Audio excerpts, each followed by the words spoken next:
So I think we have a couple victory laps that we need to take, Julio. I think we should start this week's pod off with that. You have a big one, which whatever. I don't necessarily agree. He had one good week and a half, but I'll let you take the floor first. No, well, we didn't even talk about it last week. Like for some reason, just completely went over ahead. True. But that's true. So if you had done it last week, it would have been pretty prime and fresh.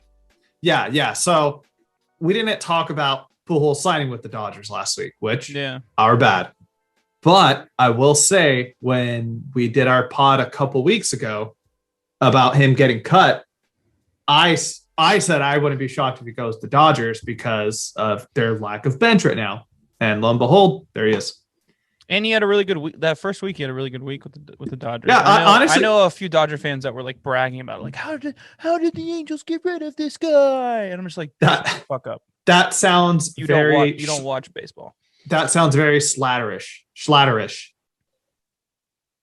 The Schlatters might have said it. I don't think they did though. No, it wasn't them, but that sounds like something they would say. If he went to the Yankees, like, bro, look, he just handed like nothing. Yeah, I don't remember who it was, but whatever. It doesn't matter. And then yours. Lame. Oh, and mine is Big Game James. 3 starts in a row, 3 wins, dominating performances. We're gonna get in more. I'll get more into it during the A's news, but the dude has been fucking crushing it. I said he was gonna be a major key, major piece to the future of this team. I think he's locked his spot as a starter in this rotation. Not even just this season, but for years to come. I think that he could potentially be the 3rd best pitcher in our rotation with the young guys, with obviously behind Luzardo and Manaea moving forward. But I think he can be the 3rd best guy. We don't know what's going to happen with Puck, but he looks so good, and I'm so happy for him, especially with the ups and downs. I'm just happy that we got a good piece out of the Sonny Gray trade, because it was looking brutal at first. That's right, man. But we're gonna have to talk about this a lot, because I think it's gonna be a big thing about the rest of the year, and also gonna be a big thing for the rest of the pod. With that being said, welcome everybody to Town Tailgate. To the Town Tailgate, as part of the Around the Diamond podcast network. Again, very excited to be a part of their network. Do not forget to subscribe to us on wherever you get your podcast, whether that be Spotify, Apple, whether you watch us on YouTube, Google Play, all that jazz, wherever you want it, we got it. 2 of you on Google Play. On 2 of you on Google Play. Yeah, I looked at our analytics. Majority overwhelming is from Apple. And follow us on Twitter, because we tweet funny things about the A's. Also, shout out to the people on your shirt, Oaklandish.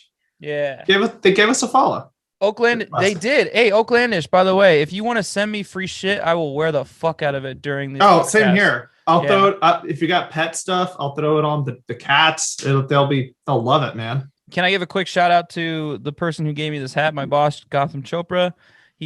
He's friends with Steph Curry, so he got these limited edition Curry brand Masters hats from this year, only this year, from because Lee Elder is the first black man to ever play at the Masters. He played his first Masters in 1975. So Steph wanted to put out a limited edition hat this year, and Gotham got me one, so I'm gonna wear the shit out of it.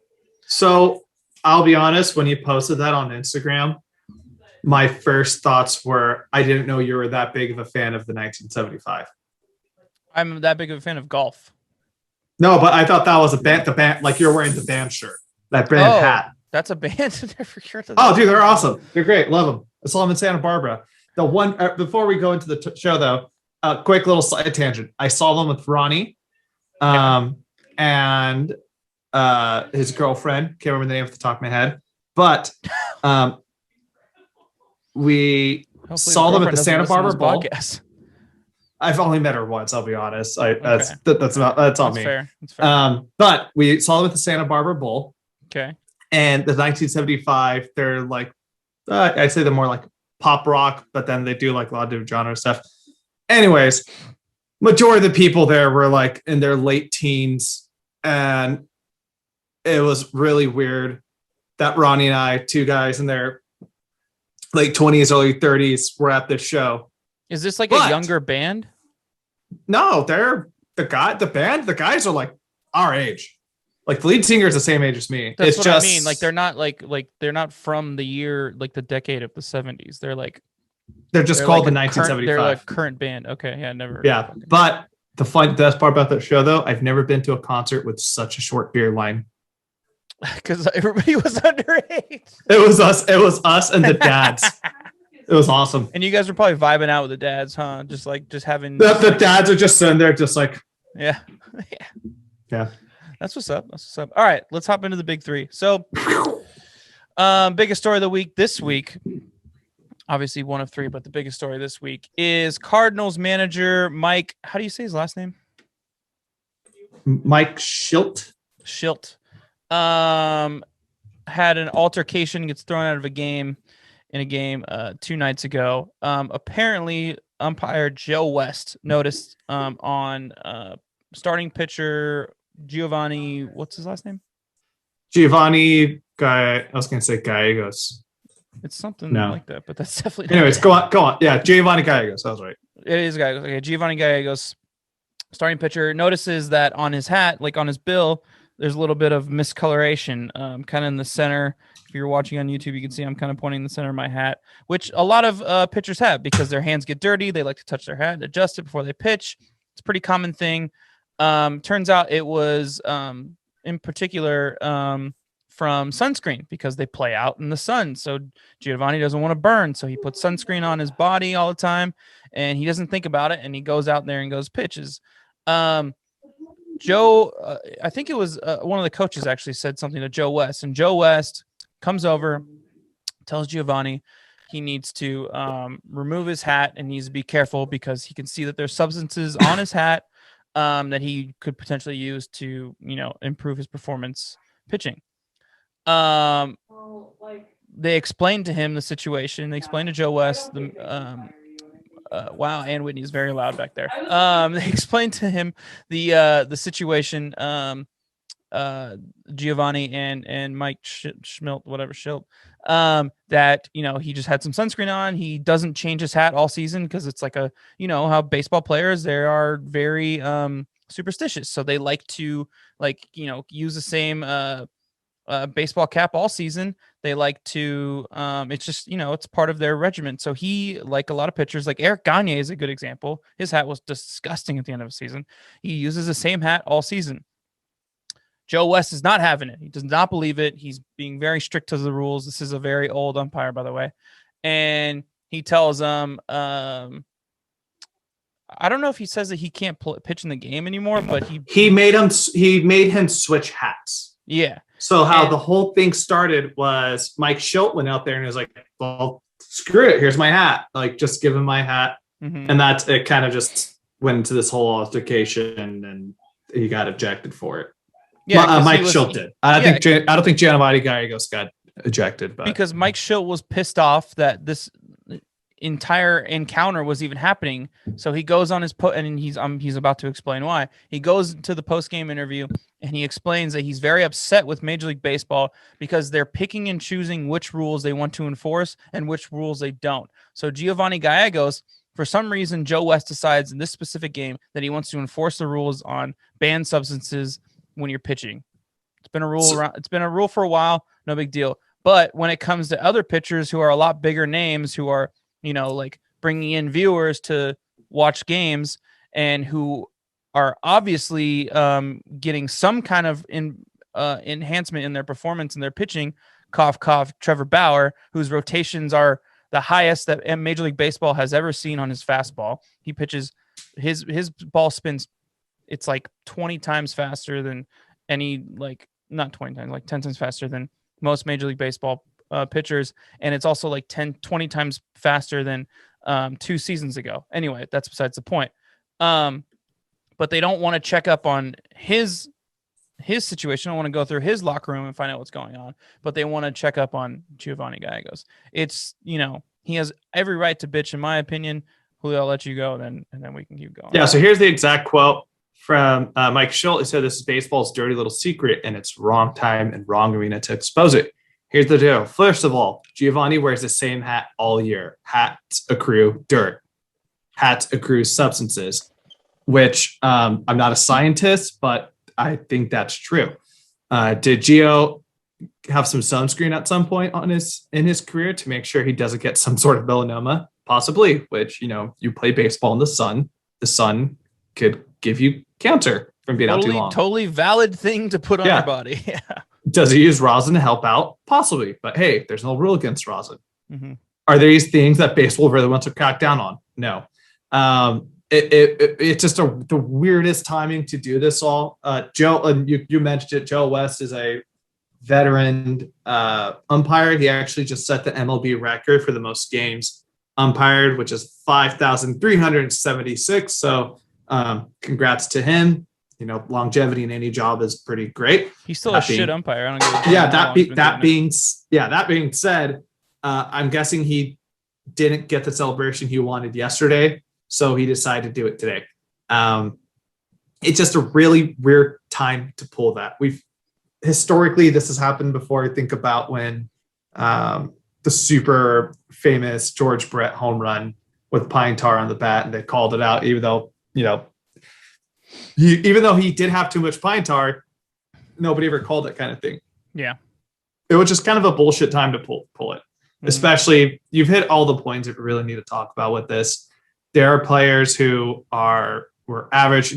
Trevor Bauer up until 2 years ago was just a 2-3 in the rotation pitcher. He wasn't a bad pitcher by any means, but nobody ever expected him to, blow up like this.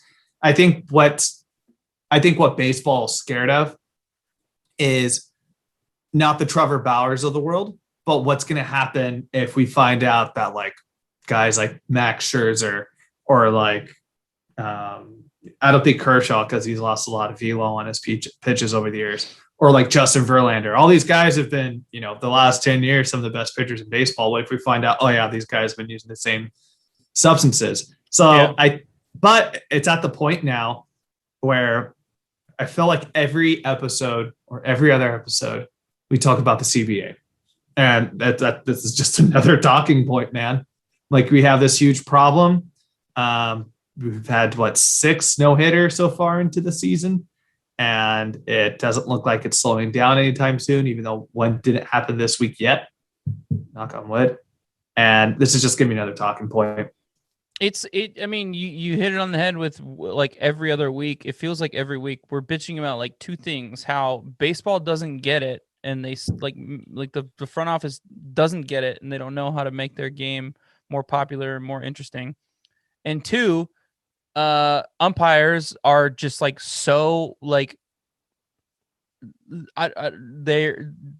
the worst officiating baseball. It's or in sports, we're constantly bitching about umpiring or officiating, and then we're constantly bitching about old people not knowing what the fuck they're doing and ruining the game. It's just it's going to be a constant theme until there's some major changes in this game. All right. And think about, before we move on too, just think about, steroids in the 90s. We know there's multiple guys in the Hall of Fame who were using steroids during that time. Yeah. But Barry Bonds, Mark McGwire, Roger Clemens, Sammy Sosa, Rafael Palmeiro were the fall guys for it. How do we know that other, I was almost at him first too, but or how do we know that Frank Thomas or Griffey or anybody or from Jeff the Bagwell. 90s. Jeff Bagwell got in the Hall of Fame, and he was known steroid user. Yes, allegedly. But when do we want to stop? When do we want to put that line down? Because it's are you going to have somebody be the fall guy? Is Trevor Bauer going to have to eventually be the fall guy for Max Scherzer and Kershaw because they're going to be Hall of Famers? Yeah. Who knows? All right. So quick little thing. And we'll move on to the next thing. A couple sweeps in the month of May so far. The Dodgers swept the Giants, which a very fun and rude awakening for those Giants fans out there. Look, I told some of you. Someone even said that I was a moron for not thinking the Giants could win the division this year. It's not happening. I'm sorry. Maybe a wild card spot. They look good. I'm not hating on them. Just, they're not better than Dodgers and Padres. And the Yankees sweep the White Sox. Very rude awakening for the White Sox. Their fans lost their shit. and started like fighting people in the bleachers. It was very interesting, just south side of Chicago. But yeah, take that, Tony La Russa. Also, before we go on, I actually got a fuck Tony La Russa story of the week. And this comes from a beat writer out in Chicago, that there is a lounge called the Loretta's Lounge. Wow. Yeah, it's a bar that they have at the White Sox Stadium, but she worked concessions for 60 years, and that they dedicated it to her during the 2005 World Series, right? Mm-hmm. They changed it to La Russa's Lounge. Oh, that's fucking lame. Wow. Yeah. Wow. Really? Wow. That is super fucking lame. He's been there for 60 games. But yeah. Okay. Just wanted to give that to you. But right. Hey, we got a kind of a name that we know got traded. Yeah, Willy Adames got traded to the Brewers. So this is a very interesting story because he was a starting shortstop for the Rays. But as Julio pointed out to me before this podcast, the Rays have the number one prospect in all of baseball. And guess what position he plays? Shortstop. So I think they just saw that there was better talent in their system, and they just wanted to start riding it. I think, it probably was a contract thing, Julio. It was probably part of the, the whole CBA thing, whereas like if he's not on the open day roster, we don't, we get an extra like 3 years of arbitration. That's probably what it was. That's the only thing I can think of. Well, here's the thing. They also have like 2 shortstops in their farm system that are on the top 100, I think. Yeah. That's what I was going to get into. So Wander Franco is the guy we're thinking of. Yeah. He's not getting called up though, which was interesting because he's absolutely demolishing the ball right now. Is he playing in AAA though? He's playing in AAA and he's killing it right now. Let me see if I can pull up his exact stats. I wonder 2001. He slowed down a little bit, but he started off the season extremely hot. He's in 276, 3 home runs, 13 RBIs. But right now, the guy to watch out for is going to be Taylor Walls. So he's going to play short? Yeah, he's going to be playing short right now. He did get called up. He hasn't done anything yet. But I think this is a really to take a step back and not look at the Rays situation, because it seems like anytime you trade at the Rays, you're going to lose because they're just really smart at what they do. I think this is a great deal for the Brewers. They're pretty hurt right now. Who's their current shortstop? I can't think of it off the top of my head. I was going to say Colton Wong. Nope, he's second. No, yeah, he plays second. It's not that important. I mean, Travis Shaw. No. Travis Shaw. Daniel Robertson. Okay. Oh, no, Luis Urias. It's, in other words. Which one is it, dude? Yeah, in other words, they didn't have a really solid shortstop. And now Daniel Robertson, former Oakland great, also played in the Rays system too, so that's interesting. But now they have somebody that can play out there every day. Yeah. Willie, he was hitting below 200 in the season. Who knows? Maybe a World Series hangover thing, but I think majority of teams would take somebody like him at short. He's got like okay pop. It's kind of hit for like 250, 270 something. Yeah. He would have, if I would have known they were going to trade a shortstop, he would have been great in Oakland. That's all I'm going to say. Yeah. Even though Elvis is playing much better. I got to say that. He's playing better. I would have rather had a younger shortstop, but I mean, it is what it is. Yeah, he's only 26, but on the Rays side, yeah, man, they're not going to slow down. All these young guys are finally going to come up. No, there's nothing for it is what it is. All right, let's move on to the third thing. So we have a fun little home run race going on between two youngsters, two Latino youngsters, Vladimir Guerrero Jr. and Raul Acuna. I think they both have 15. Yeah, they're tied at 16. 16. Well, actually, that other guy who's also in the lead, and I'm very pissed about, is Adolis Garcia. He's the rookie outfielder for the Rangers. The reason I'm really pissed is because I had him on my team for a hot minute, and I'm like, all right, I don't need him anymore, and I dropped him. And now it's someone else. And now now he's partially leading the league in home runs. Also, Shohei Ohtani's in that conversation too, but I think he's one behind. But also not far behind too, Matt Olson. He's only like 3 behind. Sure. All right. We'll see if he gets back up there. So that's gonna do it for the big 3. Let's move on to A's. Wait. What? That's it? No, come on. You got to. What more do you want to say about it? I mean, these are so Acuna. Okay, hold on. Let me finish. Acuna is arguably the best player in baseball. I think everybody who watches baseball knows that. So no one should be surprised about that. Vladimir Guerrero Jr., it feels like he's on a highlight reel on social media every fucking day. He's getting more publicity than any baseball player I've ever known because his last name is Guerrero. I mean, you look at his stats, he's hitting like 230. He just hits a lot of bombs. Like, all right, let me see a full season. We'll see what's up. I mean, you could say the same thing for Ohtani, no? And if you look at baseball as a whole right now, batting average is just you said he's hitting 337. Vladimir Guerrero Jr. is? Yes. Hold on. All right. I just pulled it up. 337. What did he hit last year? It was terrible last year. What did he hit the year before that? It was his rookie year. Look, I'm going to say we've heard a lot of hype about this guy. He's been hyped because his dad is, one of the best outfielders of the last 20 years. He's a Hall of Famer. And he was the number 1 prospect in baseball for a couple of years. And it just took some time. So what happened in the offseason? He cut down weight.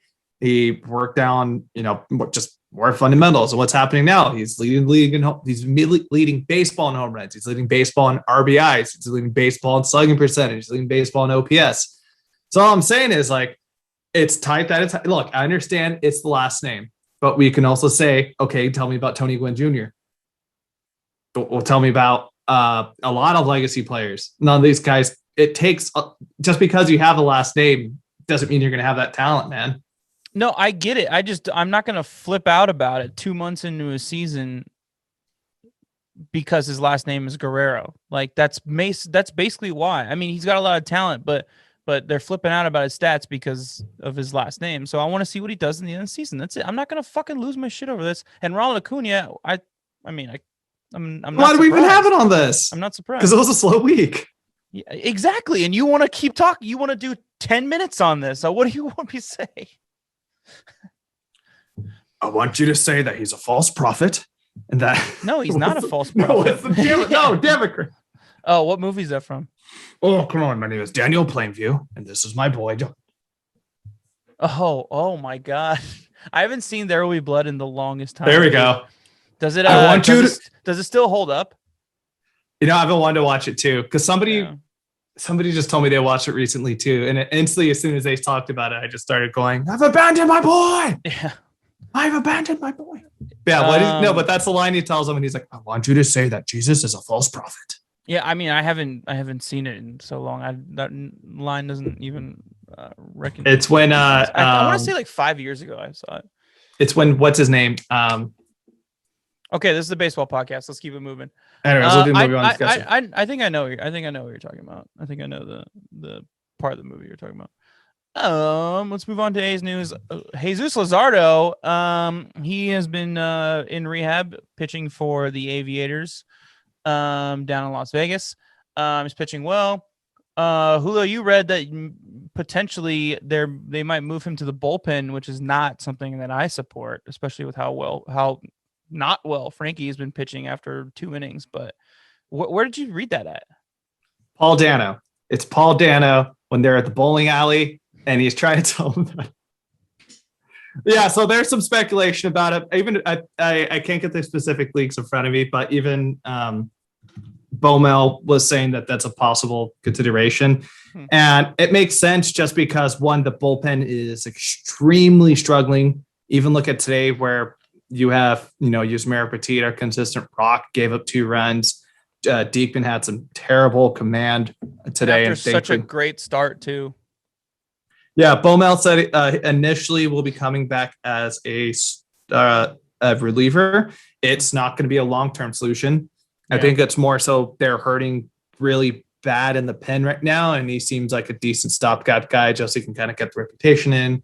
And we saw what he did in 19. He performs excellent in that role. But I think the bigger thing is like, you already said it, and it was kind of a more of a talking point too, is like Montas, I think, is a guy who needs to go to the pen. And you've already said he's lights out 2-3 innings, and then that's it. Yeah. And he has experience in the bullpen. Before his like breakout year 2 seasons ago, where he went on that run before he got suspended, he was a bullpen guy. I mean, he was a journeyman bullpen guy, but he was like up and down in our organization for like 3 years. And I don't even like, I was a little shocked to see that he was a starter that season, his breakout year. Cause I was like, isn't he a bullpen guy? He normally comes out the bullpen, and he didn't really pitch very well out the bullpen back then, but something about his mechanics and control and whatever that have gotten better the past couple of years, that he's been a really good starter when he's good.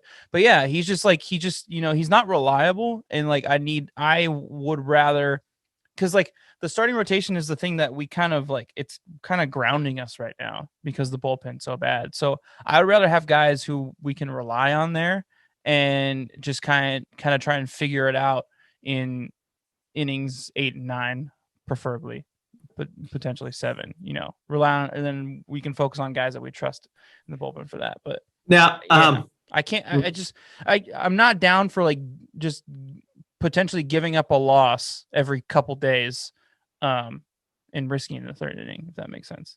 No, absolutely. Absolutely. Because unfortunately, that's kind of been the reality with some of these starters over this course of time. Think about, Cole Irvin's been so consistent. He had a bad outing against the Astros, and then he had another bad outing the other day. And he only lasted like 4 1/3 or 4 2/3 inning. And when that happens, well, your bullpen's kind of blown the shift the rest of the day. You pretty much got to hope that this guy can at least hold it. That's what happened to Frankie on Monday, where it's like, yeah, he went 6 innings, and thankfully he was able to minimize the damage. He only stayed at 4 runs on there. Yeah. But still, the reason he stayed in there is because there's no arms right now. A lot of these guys are beat up or they're unreliable. I will say, though, shout out to Camber Drozian, who somebody tweeted it out. Shane Ruben actually tweeted, with Camber Drozian and James Caprillion, the A's have like a very strong Armenian representation now. It's like, that's pretty tight. That's pretty cool. But he threw 2 scoreless innings, or 2 hitless innings, I'm sorry, on his first appearance in the majors. So like, and you know how the bullpen coaches are when it comes to finding that hidden talent, brings them back out of them. Yeah.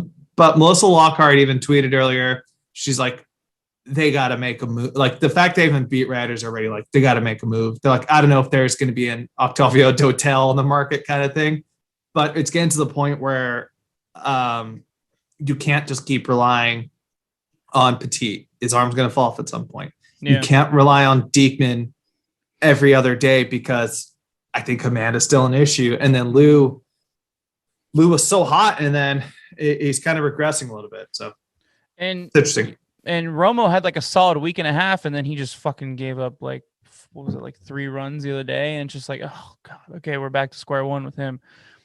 I think everybody's roles are also, man. Yeah, I think everybody's roles are also all over the place too, because without Trevor Rosenthal, I think guys didn't know that they are going to have to go into this role when they get there. And I don't know how much that does mentally on you, but if you go an entire preseason and then 2 weeks, a week before your closer goes out, and you're just like, oh fuck, all right.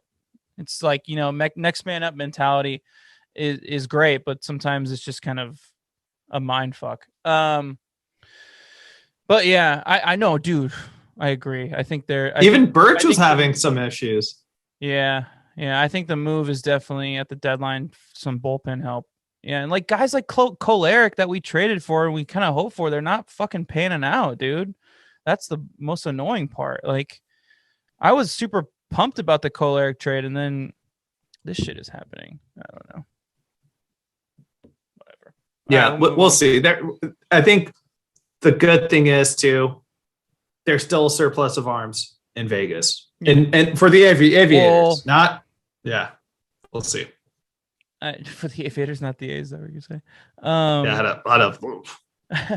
I mean, we'll see, man. Our farm system's so depleted, though. It's just, I don't know. We need some help somewhere. AJ Puck would be a nice little help. So hopefully I think it sounds like he's coming back soon too. But that'd be fucking huge.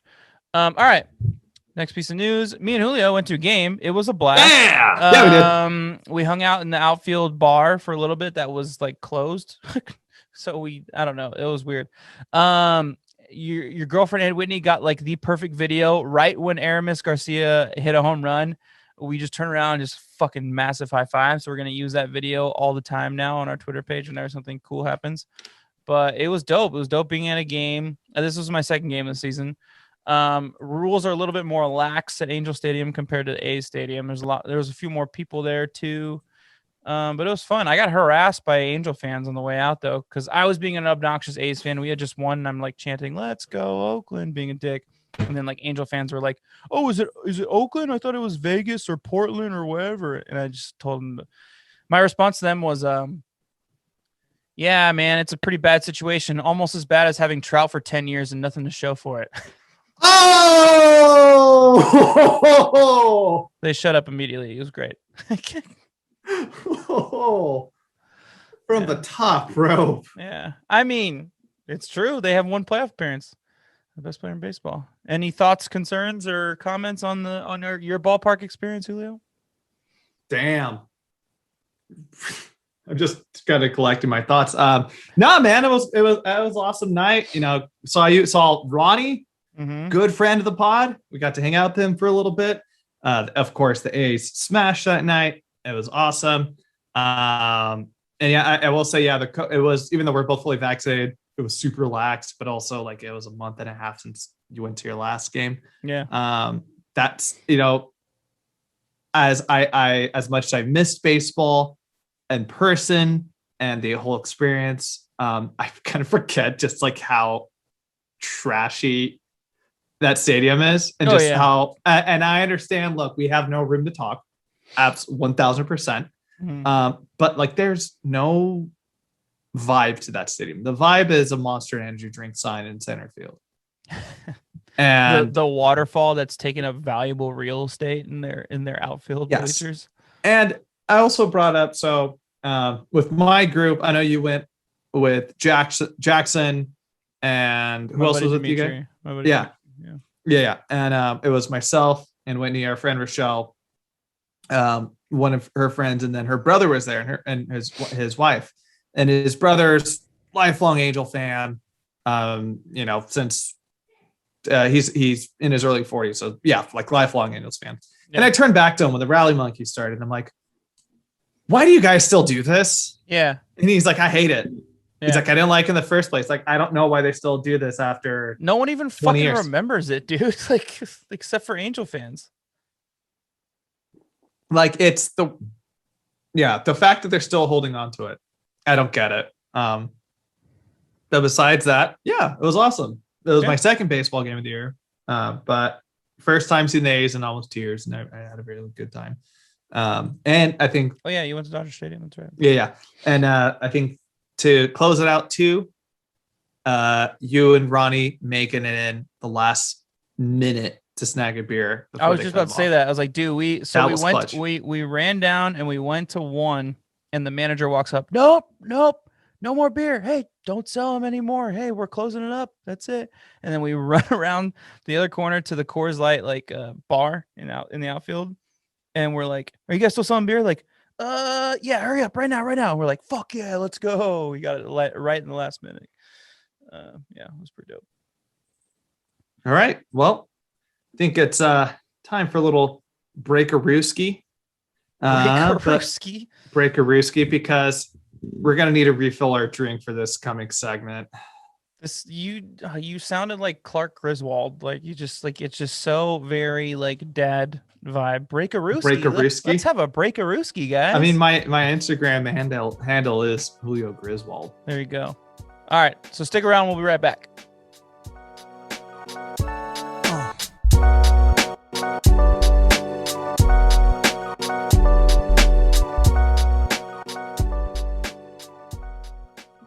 Welcome back, A's fans.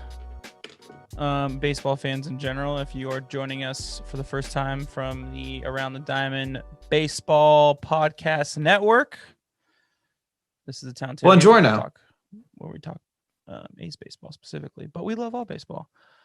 I'm sure if you are listening to this for the first time and you found out about us from ATD, you're probably listening because you probably want to hear us talk about what we're about to talk about. Dave Kaval on this was Monday, the first one. Yes. Monday tweeted out a video of him at a Golden Knights playoff game talking about the atmosphere and how much fun he was having. Very vibrant game video. And he posted this smack dab in the middle of the A's game that night. Many people saw it, obviously. Many people knew that he had plans to attend Vegas and Portland this week to look at shit. And I guess some groups were going to show him around about, stadium sites and whatnot.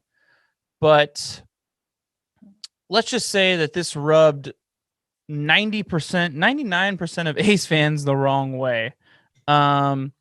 He's definitely not going. It's very much in your face. It's very much slap in the face to a lot of us.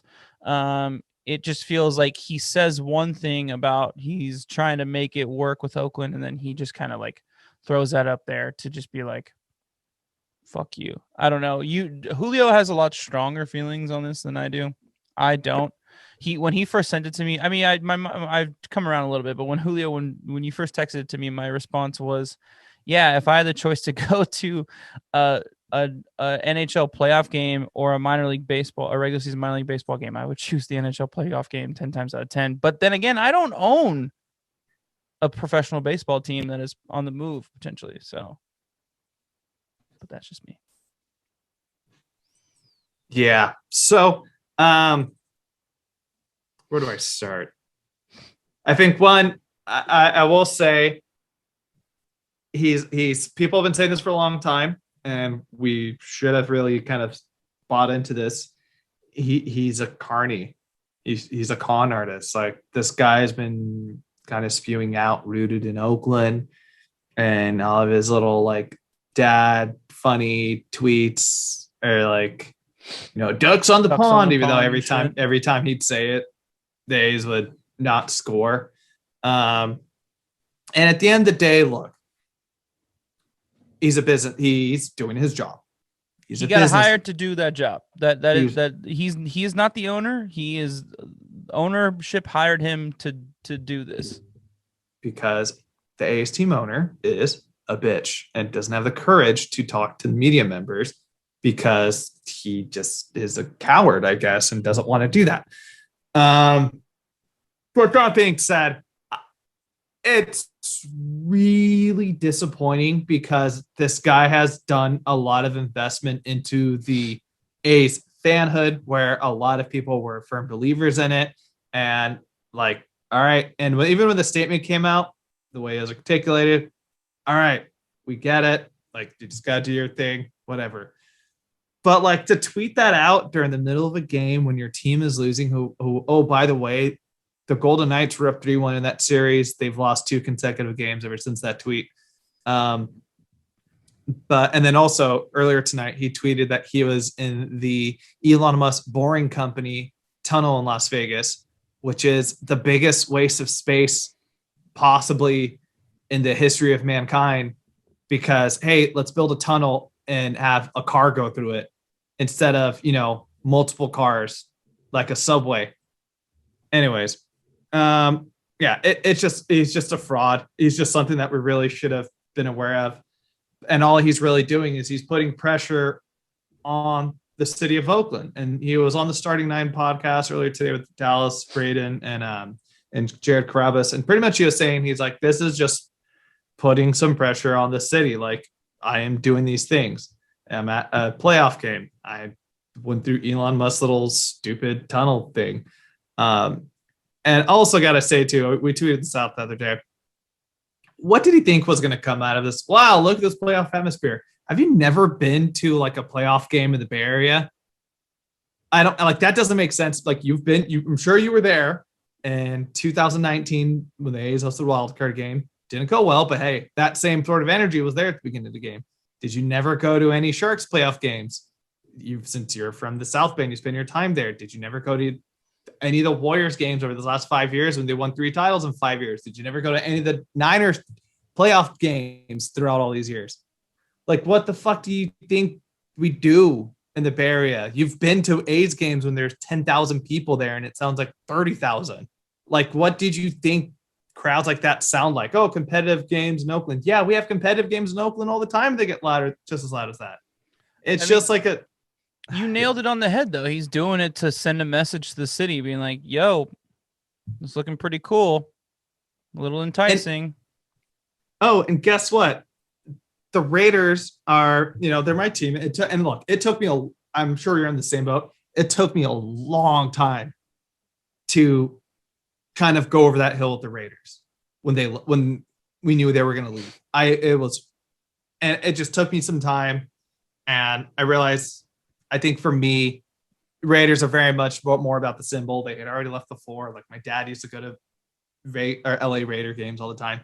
And it's like, if that happens with the A's, like, dude, I don't know what the fuck I'm gonna do. I don't know if I can support another team over there. You know what I mean? I don't know if I can support. I don't know if it would be really tough, but like to me, the difference between the Raiders and the difference between the A's at this point, for I guess probably more realization, is that, I mean, Mark Davis doesn't have the money to like fund his own stadium, which is why he couldn't do it in Oakland. That's why he went to Vegas, where someone offered him money, an ownership group, so they can have, whatever the deal is he made. The A's owner has plenty of money, and he like still is asking for public money. It's not for the building the stadium itself; it's for community outreach, but still. And if he's gonna move over that and just like really just like chump change every single little dollar like he's done his entire ownership, I feel like I would be able to get over that easier than I would be able to get over the Raiders. You know what I mean? Like, I tried with the Raiders. I made it a point the year before they were going to move, when they decided, I like told everybody about this. I was going to watch the Niners, and I was going to watch the Packers, and I was going to see which team I connected with and liked more. And whichever team I decided to pick, that was going to be my new team. But I still found myself watching the Raiders. And I feel like it was more of a acceptable excuse to be like, this hurts, but at least they had their reasons. There's no reason for the A's. Absolutely no reason. Just fucking horseshit. Yeah. And to pull this bullshit too, I hear what you're saying about Cavill. Like, maybe we should have saw this early, but like, the dude's just doing his job. So his job was to try and bring fans to the game, get, the fan base excited for what the product they're going to put on the field until the new stadium came. And then the new stadium's not coming. So now his boss told him, let's go find a new stadium. So he's just doing his job. So it's just like, I can't hate on the guy too much. I'm pissed off, but I can't hate on him too much. And the whole reason I brought up this point with the Raiders was for this article surfaced earlier, actually surfaced yesterday, where by Brendan Coffey. Oh, it's interesting. Oh, and if there's any relation there. Anyways, yeah. Yahoo Sports wrote, for the second time in 6 months, Nevada's Clark County has to pull millions of dollars from reserve funds to meet a payment on the Las Vegas Raiders 1-year-old stadium. Yeah. The county disclosed irregulatory fillings that it will make an unscheduled draw of $11.7 million from one of the reserve banks, backstopping the $645 million in bonds issued in 2018. The county has $16 million payment due on the bonds for June 1st. They're 1 year in and they're already asking for money. That being, obviously COVID season, man. Having no fans there, that's a big part of that all. Yeah, absolutely. But what does that do and Nevada, specifically Vegas and kind of those the little sister cities kind of surrounding Vegas, is a huge growing community, not just with sport, just a lot of people moving out there, especially in this last year where Jackson's parents just moved out there. Yeah. I have to look up fastest growing cities, but it's like, what's going to happen when you start getting this population out there? And then it's like, why are we paying so much in taxes? Like the reason I left California was so I wouldn't have to pay as high tax. Oh, I'm paying taxes because the Raiders owe money on their stadium. Oh, and the A's are trying to move here. Yeah. And it's like, it's to the point now where, and I think we talked about this last week, or if I said this to you, sidebar, what was like, dude, the Miami Marlins are paying, the city of Miami is paying taxes on that stadium until 2050. Yeah. Like that's not fair when, John Fisher is a multi-billionaire where you should just have an investment group that you can pay this shit out of your pocket. It needs to there needs to be something in the US that like outlaws stadiums from, or owners of professional franchises from having a taxpayers to pay for money.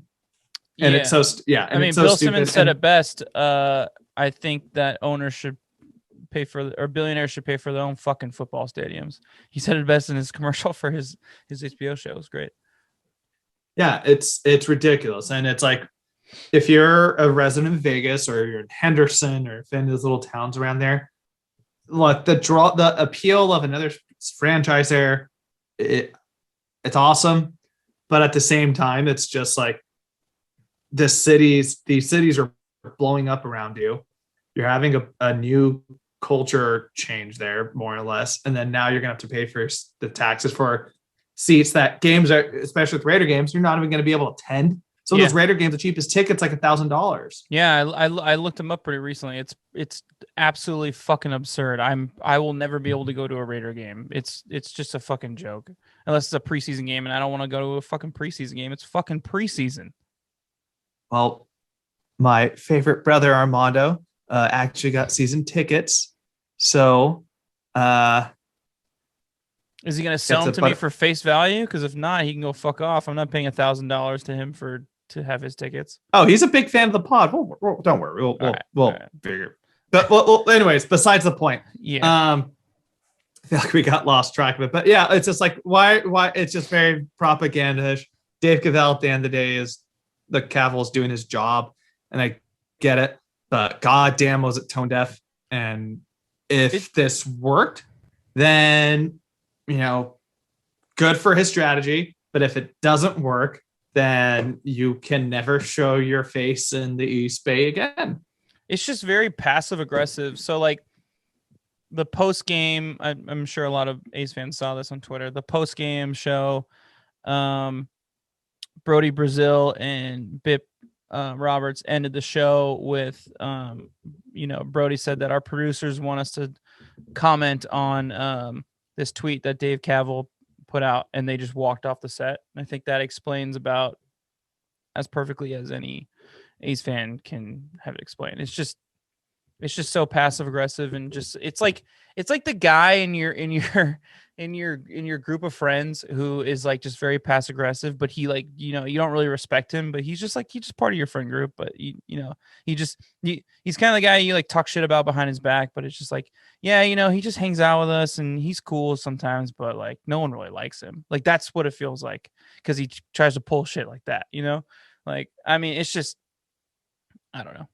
I'm fucking sick of talking about it, and I'm sick of fucking people hitting me up and asking my opinion about it. To be honest with you, I'm just so burnt out on this whole conversation. Like it is, and it's to the point where like it's even hard to watch. It's starting to get hard to watch games.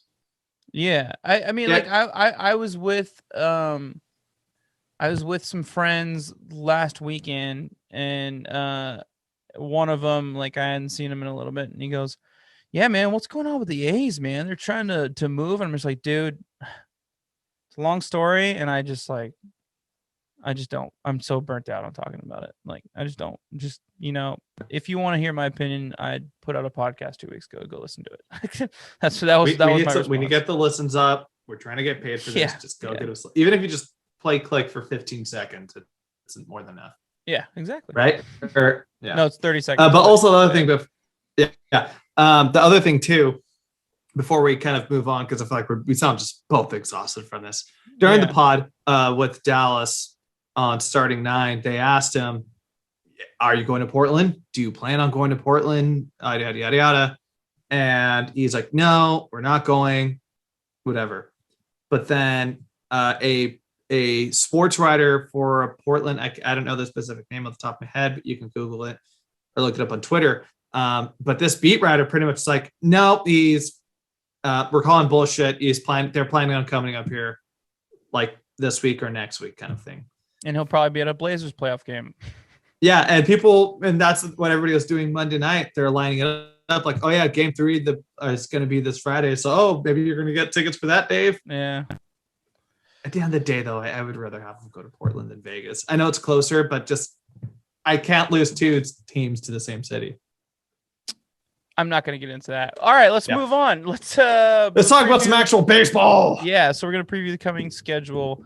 The Angels are in town, so we get another nice little. We talked about this last week, how we have like a nice little 2.5 week buffer where maybe we can. I mean, they fucked up against Mariners this past 3 days, but maybe we can add some wins to the total and also get that run differential up again. And it looks like it's working out a little. We are creating distance, but that's because the Yankees just whooped the Astros, the Dodgers just whooped the Astros. So that's nice. So they're falling a little bit and we're going up. So that's nice. I think the Astros.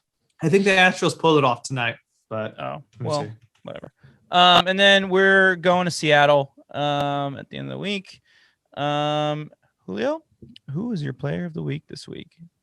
Before we jump into that too, tomorrow night, as in Thursday night, it's showtime. Ohtani's on the mound, so much watch TV there, man. Must watch TV. Yeah.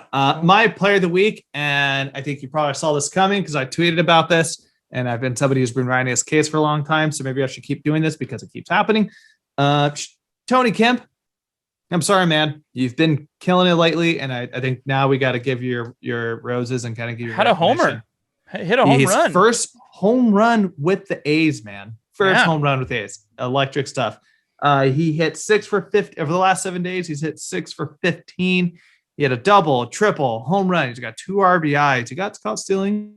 He walked 3 times, and most importantly, in our book, he only struck out once. He's been electric.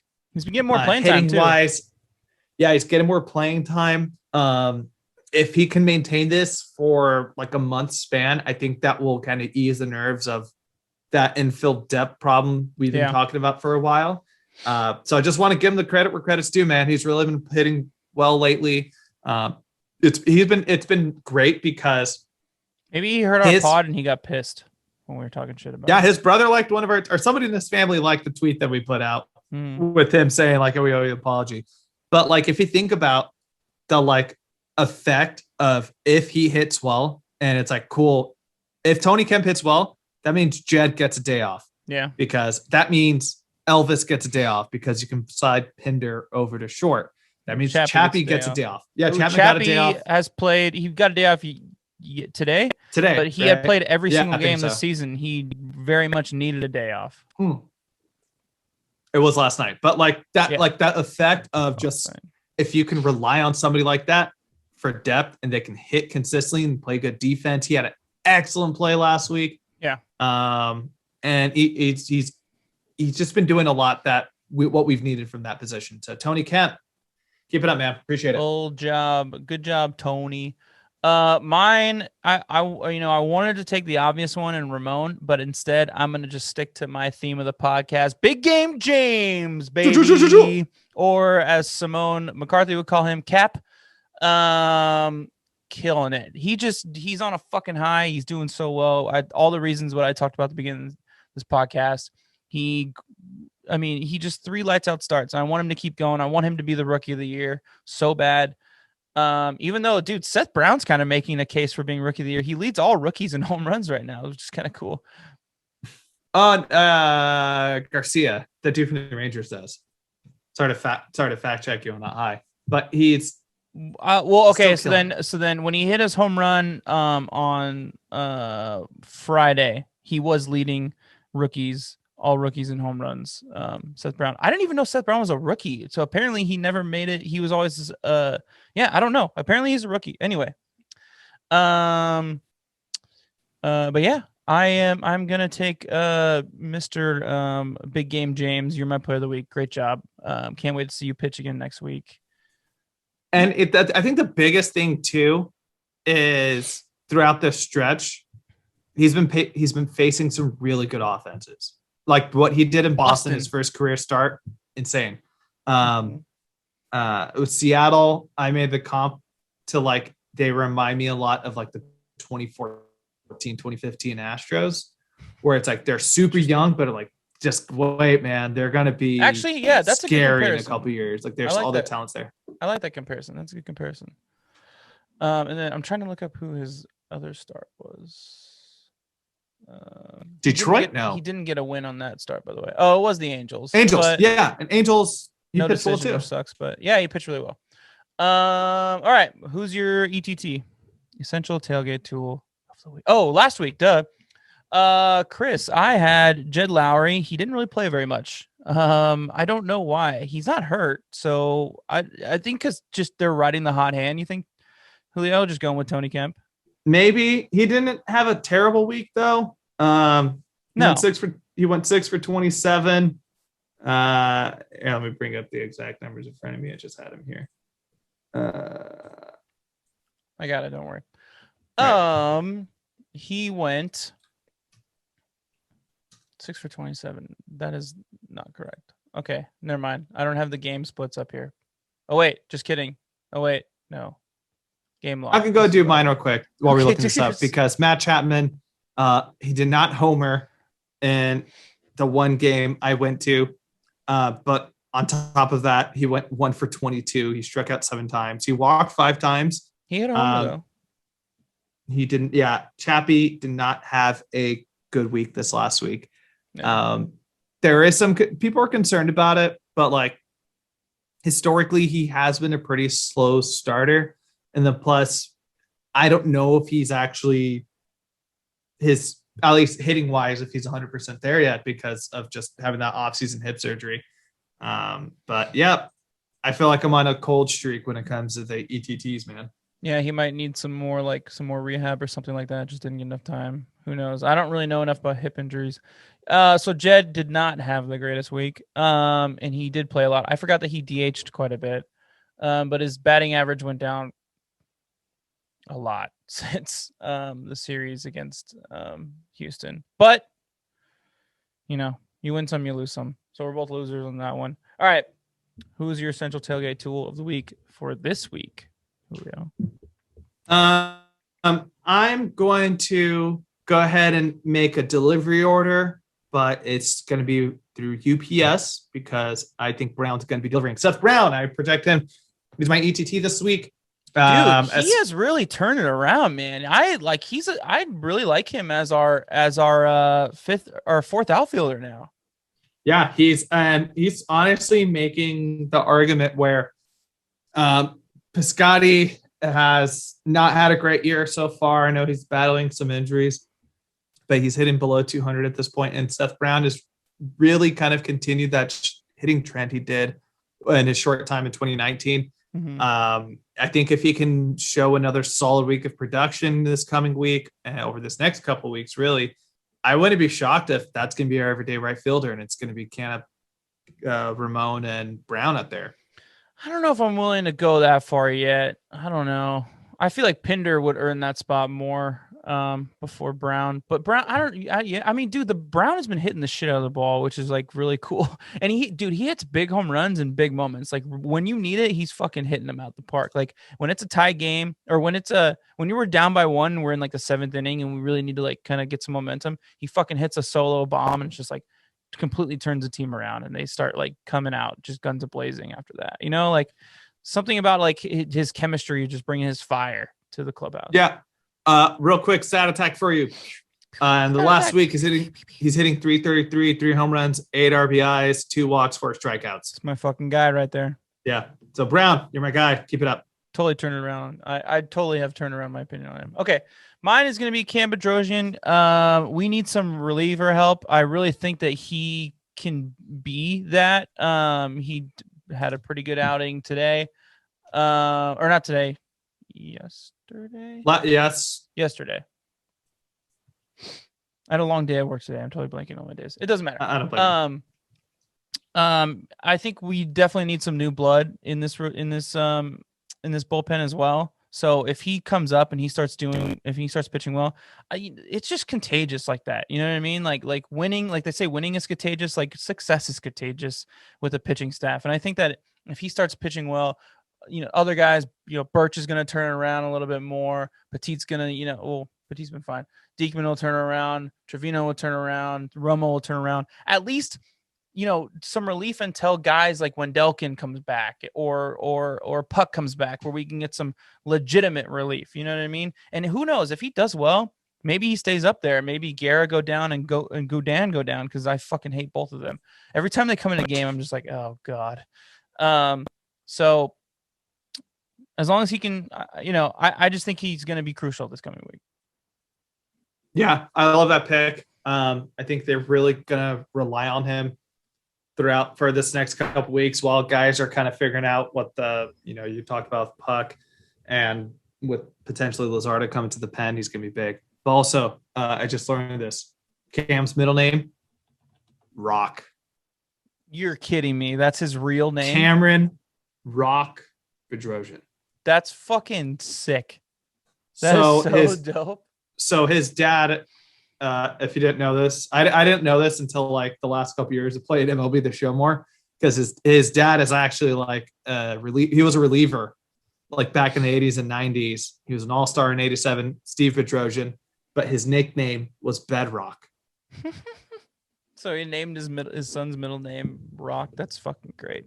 That is epic, especially because I just listened to the Rewatchables episode of The Rock. So now the movie The Rock. Yeah. Oh, here's a great sign how Bay Area you are. Have you been to Alcatraz? No, I haven't actually. I have not been to Alcatraz. Yep, there you go. Me neither. That tells you that. Oh, that's when you know you're from the Bay. Yeah, that's when you're from there. You've never been to Alcatraz. I know so many people. Have you been to Angel Island? Yeah, of course, field trip. Yeah, exactly. That's what I was gonna say too. If your school can afford Alcatraz field trip, you're going to Angel Island. Have you been to one last one? Have you been to Sausalito? Yes. Yeah. I've driven through there. I went there for Boy Scouts. We rode bikes from Pier 39 in San Francisco to across the Golden Gate Bridge to Sausalito, and then we took the ferry back over to like Pier 12 or whatever it is. It was a dope trip. But had I not done that, I never would have done it. Wow. What? That's weird. So I Googled Sausalito real quick just to make sure I was getting my North Bay city correct. And I was right, or I was off a little bit, but yes, I've been through there. They have a Madrigal family winery tasting room in Sausalito. Oh, you said Madrigal winery? I thought you said Magical, and I was like, no, Madrigal. Madrigal. Yeah, no way. They have a Madrigal. The Madrigal winery has a tasting room. That's fucking sick, dude. I wonder if my dad knows that. My dad's like obsessed with that winery because it's our last name. But yeah. All right. Wow. Well, I have to go now. World. Now that I'm 21, I have to go. Yeah. All right. That's going to do it for the podcast. You're more than 21, Kai. Well, I'm turning 30 next weekend. So give me shout outs for my birthday, everybody. Well, I mean, but when I did that in Boy Scouts, I wasn't 21, so why the fuck would I care to go to a winery? It doesn't matter. All right, thank you for listening, everybody. Don't forget to follow us on all of the platforms. Subscribe, rate, and review. Please subscribe and rate us, whatever platform you listen to us on. Follow us on Twitter. Follow Around the Diamond. We are a member of their podcast network now. We want to support all their shit, so support their shit. Anything else, Julio? Am I forgetting? Happy Memorial Day weekend. Happy Memorial Day weekend. Last but not least, sir, Let's go, Oakland. Oh, yeah. Let's go, Oakland. Keyword there, Oakland. Fuck you, Dave Cavill.